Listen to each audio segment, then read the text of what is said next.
Hello, all. So let's see what we got going on today. Ooh, this is interesting. It says here, Democrat representative said women can't have guns because safeties are too complicated. Huh? Uh, I guess if you're talking about children, but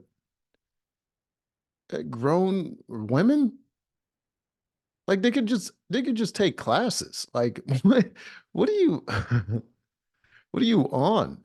Is it a lady that said this? Oh my God. That's usually that is usually where the misogyny comes from. It usually comes from women, but they like to think it's from men. Uh, in a recent debate over safe storage laws, a Democratic state legislature member from Minnesota, Representative Coley Van Her, last name is Her, okay, made a statement that has sparked controversy and disbelief among many. Her assertion that women should not have firearms because they might struggle with operating the safeties. The safeties are conveniently located so that it's easy to access. What? Uh, has ignited a fierce debate about gender stereotypes, firearms, competency, and individual rights. Let's delve into it, I guess. Wow. Okay. Representative Van Her's suggestion that women should not have firearms because they might struggle with operating the safeties implies a fundamental distrust in women's ability to hire firearms safely. Yes, but at the moment they disengage the safety, they have every intention to use it. So there's no need for them to like be competent at manipulating the safety in a tense situation, right? Because all they got to do is take it off and then just put it back on. After the situation is over, just put the safety back on. It's not like they really need it in emergencies. I don't like, oh my God. Such a statement not only perpetuates harmful stereotypes, but also undermines women's autonomy and their right to self defense. No, I don't think it does. I think it's just insulting. I mean, the statement doesn't undermine anything. It's really just insulting and it reflects poorly on that woman who said it. But but really, there's because if men have the rights to use arms, women will have the rights too. You can't take away one without the other because that's, you know, that's just how the rights work.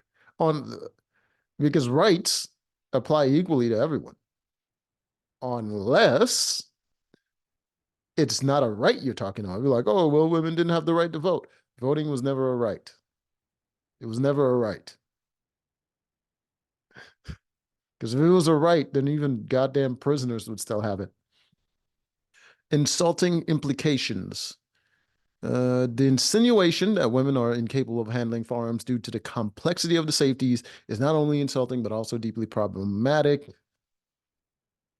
I guess. I don't think it's as far reaching as you would like to imply. It's not, really. Because she could put her motion in, and try to put a motion forward to say that women shouldn't have guns, but like it'll get voted down. And it could be, even if it went through, it could be appealed. In fact, it would be better for women if it actually went through. That way they can actually, they can not only appeal it, they could probably sue some people. It suggests that women are inherently less capable than men when it comes to firearms.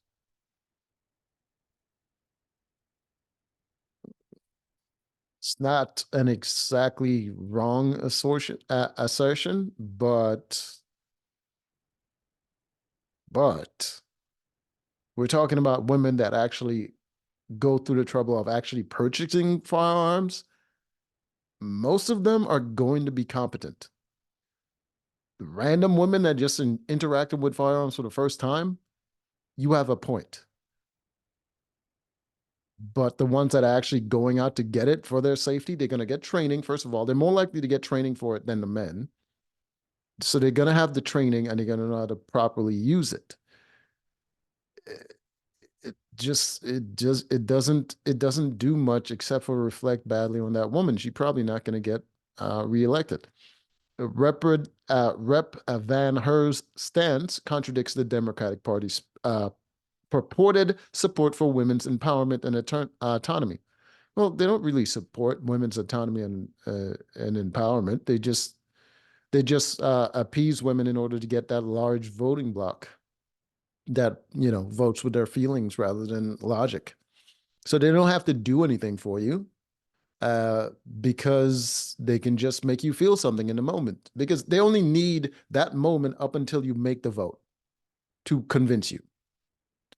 Any works before that doesn't matter because most women don't pay attention to politics. They don't pay attention to what their politicians are doing. They're not paying attention to the past actions and the future actions and how that affects the political landscape. They're just voting by whatever candidate is saying the things that they like. So it's very effective. So they don't purport themselves to support women. They just say the right things to get the votes. Uh, and freaking Republicans do the same thing because they need those votes too. So it's not, I mean, it's not a one-sided thing. They're all lying to these ladies. Contradicts the principle, claim, blah, blah, blah. Champion firearms education. In contrast, advocates for gun rights emphasize the importance of firearms education and training for all individuals, regardless of gender. Yes, they believe in empowering individuals through responsible exercise their Second Amendment rights through education, training, and practice. Yeah. Safeguarding women's rights. The debate. Firearms is not a women's right. It's an American. It's an American right, like in general.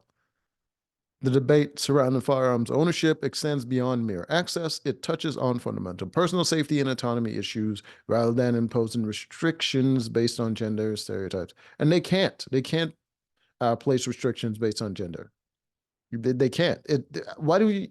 Why is there even an argument? Like, if someone told me like I'm gonna ban you from using your personal toilet in your own home, I'm not gonna be offended by that. I'm like, what, you think I can't? Like, that's just dumb. Like, they can't do it. They're just talking at that point. Is never gonna be a thing. It's like, oh, it's undermining to. Like, no, it's not. It's just one dumb person said something. Statements like, highlights the need for ongoing efforts to address gender disparity and biases. How are you gonna do that? Huh? How are you gonna address gender disparity and biases? Because it's a personal problem. You can't legislate people's opinions. Can't legislate people's biases. You can't do that. But what you can do is make the laws equal. That way, if someone uh, infringes on someone's rights, actually infringes on their rights, not just talking about it, then you can actually use the legal system to stop it. Ridiculous. Upholding this. Okay, we just. I think this seems to me like this chick made a mistake because she was mostly talking about herself and her inability to really use firearms. She didn't consider the fact that these women are probably going to get training and they're going to know what to do. And she made a statement in the heat of the moment. And I think the other side is using her mess up to say that this is what they believe about you and you should vote for us. And yeah, it's dumb. It's dumb. Her statement was meaningless. It just highlighted her personally as a person, and it has no actual implications on anybody else. So until next time.